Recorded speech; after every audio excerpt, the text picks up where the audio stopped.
안녕하세요. 홀릭입니다. 반갑습니다. 오늘은 2023년 12월 14일 목요일입니다.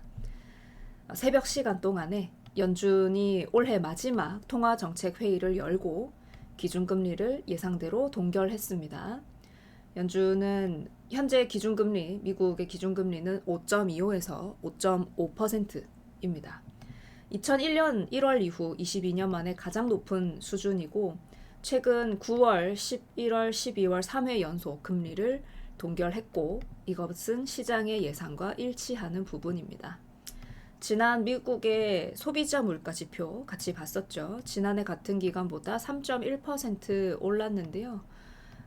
아직까지는 연준의 목표치인 2%보다 높은 물가를 기록하고 있습니다. 연준은 성명서에서 인플레이션을 2%로 되돌리기 위해서 적절한 어떤 것이든 추가적인 정책 강화의 정도를 결정하는 데 있어서 동화 정책에 누적된 긴축이 경제활동과 인플레이션에 미치는 시차 경제 금융 변화를 고려할 것입니다. 여기서 기존 성명에서 N이라는 단어를 추가했다고 하는데 추가 정책 강화에 대한 불확실성을 반영했다. 이렇게 해석을 하더라고요. 그리고 중요한 거, 점도표. 점도표가 연준 위원들의 금리 전망치를 나타냅니다. 각 위원들마다 내년에 몇 퍼센트가 될지, 올해 말에 몇 퍼센트가 될지를 점을 찍어서 점도표라고 하는 걸 만드는데 그게 올해 말에는 5.4%, 그러면은 따로 변동 없을 거고 동결.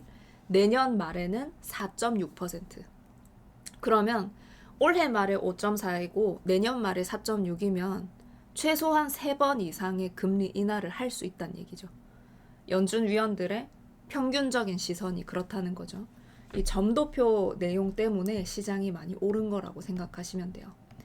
내년 말 금리 전망치는 4.6%로 기존의 5.1%에서 추가 하락했습니다. 이는 내년 0.75%포인트 금리 인하를 예상한 것입니다. 베이비 스텝 25bp씩 3번 인하를 예상하는 겁니다. 이런 내용이 주된 내용이었고요. 그리고 이전과 달라진 점은 어떤 게 있었냐면은 추가적인 정책 강화 이 표현을 삭제하고 정책 강화가 필요 없는 경우로 이제 수정을 했다고 하는데 이것을 두고 이제 앞으로 공격적인 인상은 종료한다 라는 뜻으로 해석을 했습니다.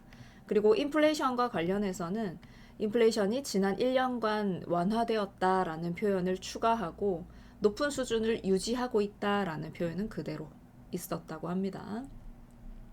그리고 파월 의장의 기자회견, 요것도 중요했죠.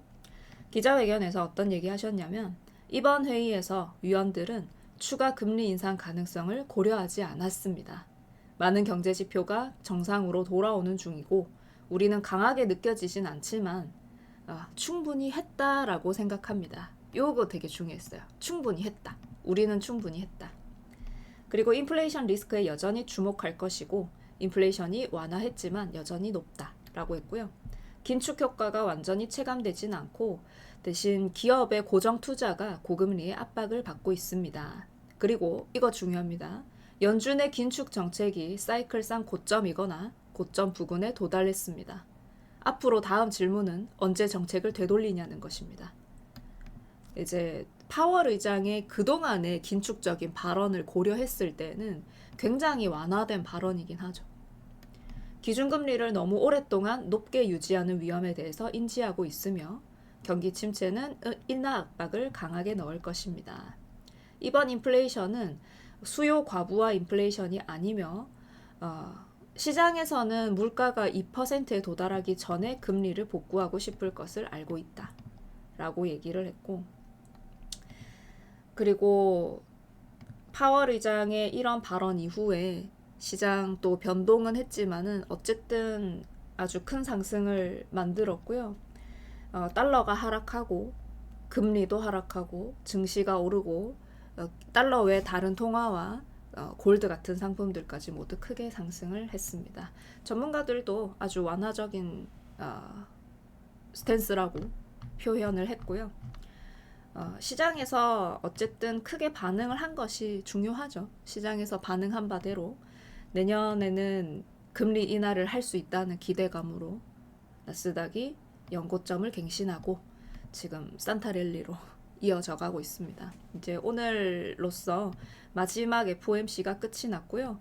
오늘 국내 증시 선물 옵션 동시 만기일이고, 그리고 내일은 미국 증시의 선물 옵션 동시 만기가 돌아옵니다. 이 부분 기억하시고 갖고 있는 포지션들 잘 정리하고 잘 마무리하시기를 응원합니다. 내년에도 또 FOMC 내용 나오면 시기마다 정리해서 올려드릴게요.